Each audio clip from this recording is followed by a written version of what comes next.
जादुई तलवार और काला हंस।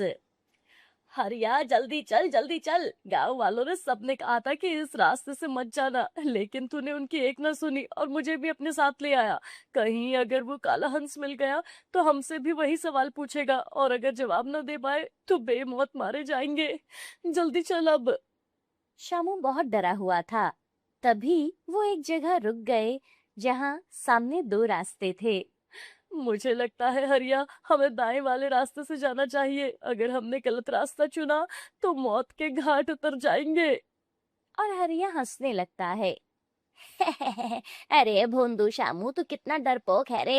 आहा, हम अगर इस वाले रास्ते से जाते हैं तो हम लोग तालाब के बाहर बाहर से गांव के रास्ते पहुंच जाएंगे, समझा?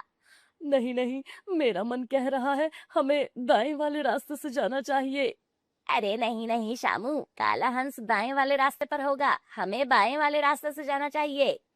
शामू हरिया की बात मान लेता है और बाएं रास्ते से जाने लगते हैं। कुछ देर जाने के बाद वो उसी तालाब के पास पहुंच जाते हैं। मैंने फिर एक बार तेरी बात मानकर गलती कर ली है।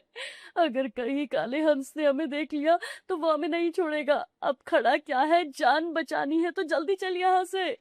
जैसे ही वो जाने लगते हैं तभी काला हंस प्रकट होता है और बोलता है, बिना मेरे सवाल का जवाब दिए तुम यहाँ से नहीं जा सकते हो। दोनों ने जब पीछे मुड़कर देखा तो काला हंस सामने पाकर वो चौंक गए। अरे भाई शामू, तू तो सच बोल रहा था भाई। मैंने आज इस रास्ते से आकर गलती कर ली है। काले हंस, हमें जाने दो, हमें कुछ मत करना। मेरे एक सवाल का जवाब अगर तुम सही सही दे देते हो तो तुम जा सकते हो। काला हंस उनसे सवाल पूछता है। शामू उसका जवाब दे देता है, तुम्हारा उत्तर बिल्कुल गलत है। अब तुम्हें इसकी सजा भुगतनी होगी। काला हंस अपनी शक्ति से उन दोनों को तालाब में गायब कर देता है और खुद भी अपनी शक्तियों से तालाब में गायब हो जाता है। हरिया और शामू के गायब होने की खबर आग की तरह गांव में फैल गई। गांव के कुछ लोग चौपाल के पास खड़े होकर बातें कर रहे थे। हरिया और शामू को हम लोगों ने कितना मना किया, लेकिन उन्होंने हमारी एक ना सुनी। हाँ भाई, तुम बिल्कुल सही कह रहे हो। अब आप सब लोग ध्यान से सुन लो गांव वालों, कोई भी आदमी उस तालाब के आसपास नहीं जाएगा। अगर कोई ऐसा करता है तो उसे अपनी जान से हाथ धोना पड़ जाएगा। तभी गांव के धनी राम का बेटा वहां आता है। देखो, सब डरपोक कैसे काले हंस के नाम से डर रहे हैं। अगर तुम में इतनी ही बहादुरी है तो जंगल क्यों नहीं जाते हो? क्या हुआ, अब बोलती बंद हो गई? मनोज गुस्से से, मुझे अपनी बहादुरी तुम जैसे गांव के भिखारियों को नहीं दिखानी है। हाँ। मनोज वहां से चला जाता है। ये अपने बाप के पैसों पर पल रहा है, तभी इतनी बड़ी बड़ी बातें करता है। अगर कुछ करने को कह दो तो सारी हेकड़ी निकल जाती है इसकी। राधा जंगल से लकड़ियां लेकर आ रही थी। अरे अरे, तुम्हें कितनी बार कहा है राधा, तुम अपने कोमल कोमल हाथों पर इतना जुर्म मत किया करो। तुम्हारे पास अभी भी समय है, अगर तुम मुझसे शादी कर लेती हो तो मैं तुम्हें रानी बनाकर रखूंगा। हाँ। नीच सोच और गंदी नीयत वाले, चला जा यहाँ से। मैं तेरी कभी नहीं होंगी, समझा तू? मनोज गुस्से से तिलमिला उठा। जिसे तू इतना सुना रही है, गांव की लड़कियां इसी अदा पर मरती है, समझी? और तुझ में कोई दिलचस्पी नहीं है मेरी, वो तो मैं तेरा भला करना चाहता हूँ, समझी? जो तुझ पर मरती है ना, और जिनको तुझ में रुचि है, तो उन्हीं से क्यों नहीं कर लेता तू शादी? तुझे कुछ आता जाता तो है नहीं, अपने बाप की कमाई पर बस गुलछर्रे उड़ाता रहता है। राधा वहां से चली जाती है और मनोज उससे गुस्से से घूर रहा था। राधा लकड़ियां लेकर बाजार जाती है और लकड़ियां बेचने लगती है। राधा के परिवार में सिर्फ उसका बूढ़ा बीमार बाप रहता था। शाम को राधा लकड़ियां बेचकर अपने घर आती है। क्या हुआ बेटी, तो इतनी उदास क्यों है? राधा की आंखों में आंसू आ जाते हैं। अरे, मुझे बता तो सही, क्या हुआ मेरी बच्ची? बाबूजी, आज भी उस धनी राम के बेटे मनोज ने ना मेरा रास्ता रोका और मुझसे बदतमीजी करने लगा। वो मेरी लाचारी और बेबसी का फायदा उठा रहा है बेटी। बाबूजी, आप चिंता मत करो, मैं उससे ना बिल्कुल नहीं डरती हूँ। अच्छा बाबूजी, अब मैं जल्दी से खाना बना लेती हूँ। राधा अपनी रसोई में जाकर चूल्हे में आग जलाती है और सब्जी रोटी बनाने लगती है। कुछ देर के बाद, बाबूजी आ जाइए, खाना बन गया है, जल्दी से ना गर्मा गर्म खाना खा लीजिए। हाँ बिटिया।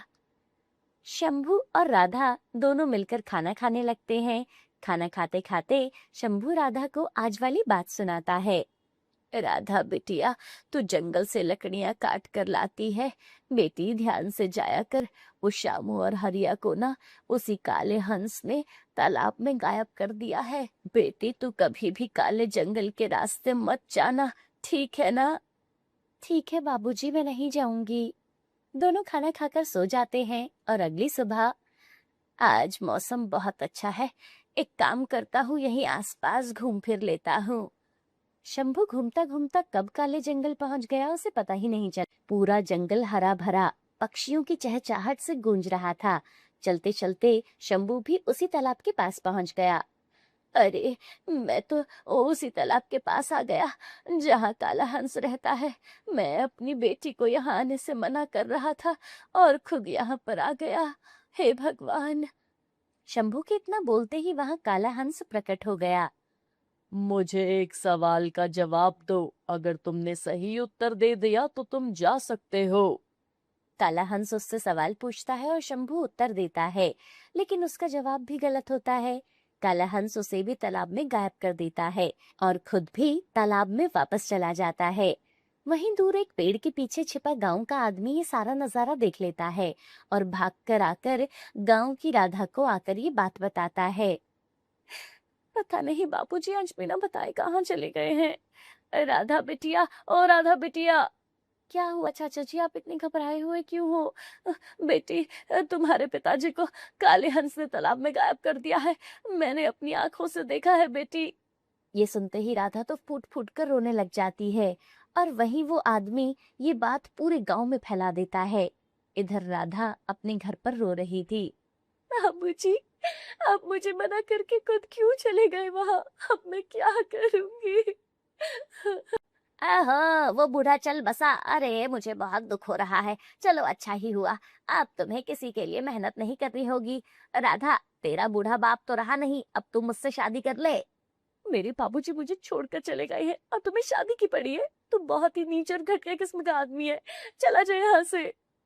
मनोज भड़क जाता है।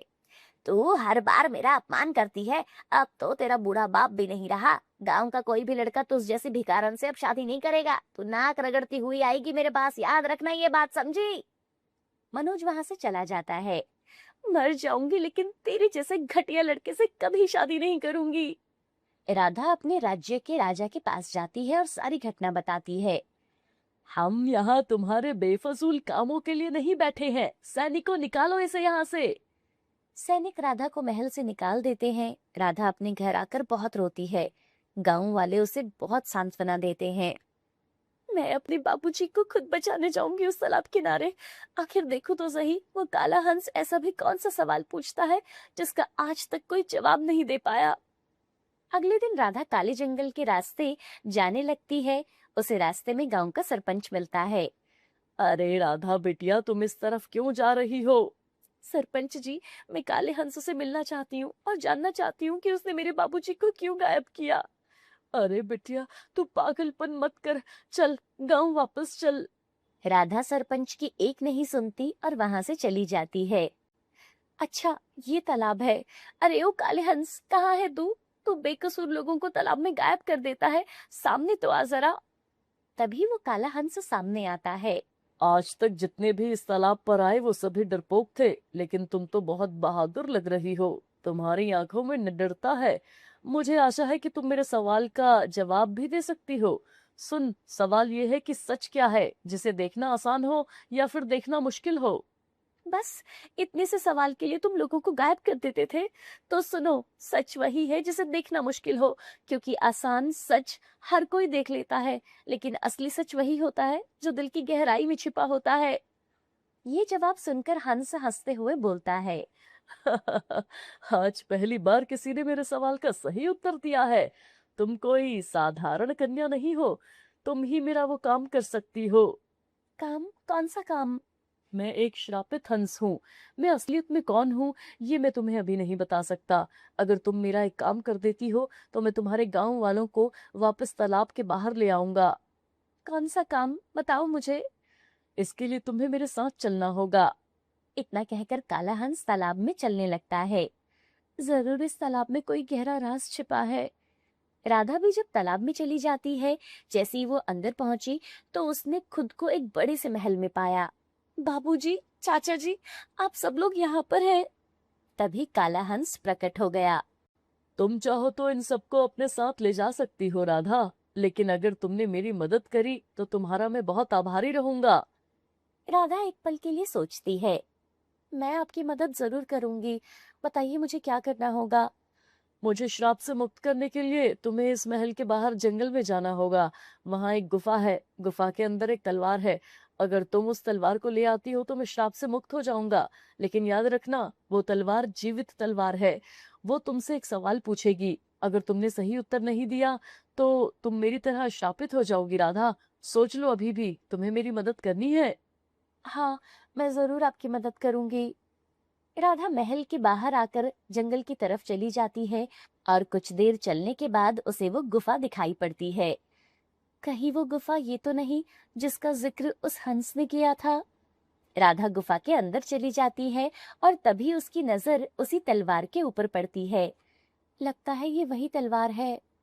कौन हो तुम? अगर तुम मुझे ले जाने आई हो तो तुम्हें मेरे सवाल का जवाब देना होगा, पर याद रखना, अगर तुमने गलत जवाब दिया तो तुम श्रापित हो सकती हो।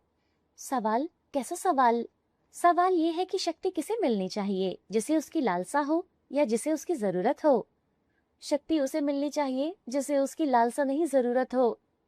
कुछ देर सब कुछ शांत हो गया। तुमने बिल्कुल सही उत्तर दिया है, लेकिन तुम अभी भी मुझे ले जा नहीं सकती हो। मैंने तुम्हारे सवाल का उत्तर दे दिया है, फिर मैं तुम्हें क्यों नहीं ले जा सकती?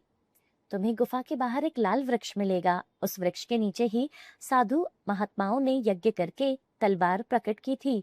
तुम्हें उस वृक्ष से अनुमति लेनी होगी। राधा गुफा के बाहर जाती है और उस लाल वृक्ष को ढूंढते हुए उसके पास पहुंच जाती है।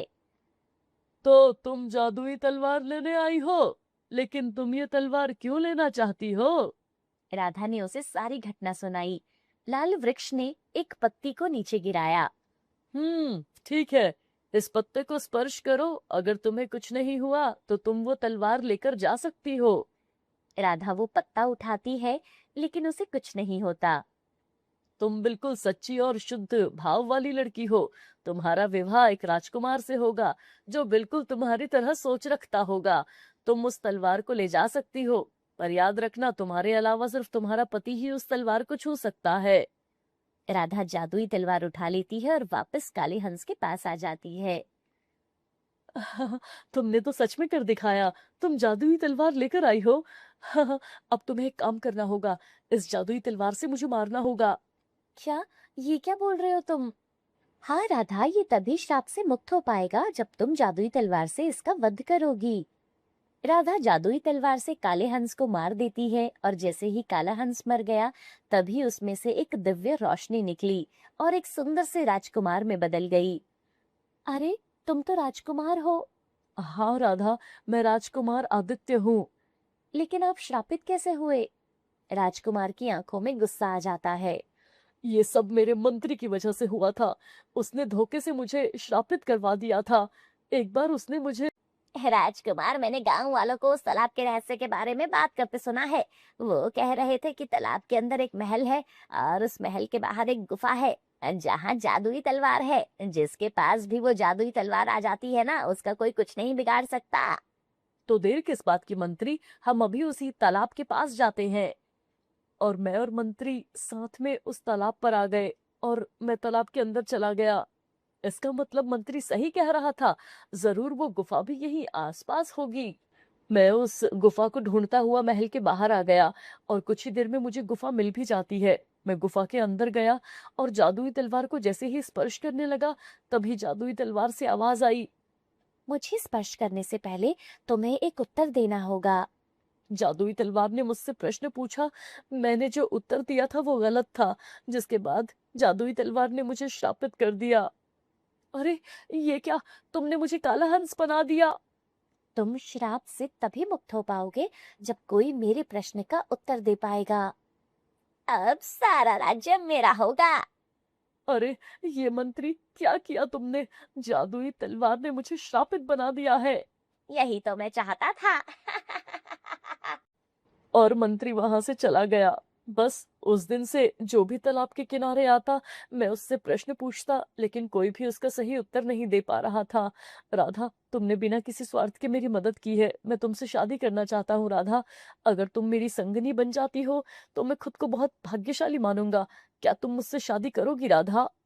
हाँ, मैं आपसे शादी करने के लिए तैयार हूँ। लेकिन हमें जल्दी से अपने राज्य जाना होगा। राजकुमार और बाकी के गांव वाले तालाब के बाहर आ जाते हैं। सभी गांव वाले अपने अपने गांव की तरफ चले जाते हैं। बाबूजी, आप आजाद हो गए हैं। हाँ बेटिया, ये सब तेरी बहादुरी की वजह से हुआ है। पिताजी, आप भी हमारे साथ हमारे महल चलिए। राजकुमार राधा और उसके पिता को लेकर अपने महल आ जाता है। मंत्री राजकुमार को वापस पाकर चौंक गया। अरे राजकुमार, आप वापस कैसे आ गए? हाँ, मैं वापस आ गया हूँ, लेकिन जो तुमने मेरे साथ किया उसकी सजा तो तुम्हें मिलकर रहेगी मंत्री। सैनिकों, ले जाओ इसे और कारागार में डाल दो। मंत्री को कारागार में डाल दिया जाता है और राजकुमार राधा से शादी कर लेता है और वापस अपने राज्य को संभालने लगता है।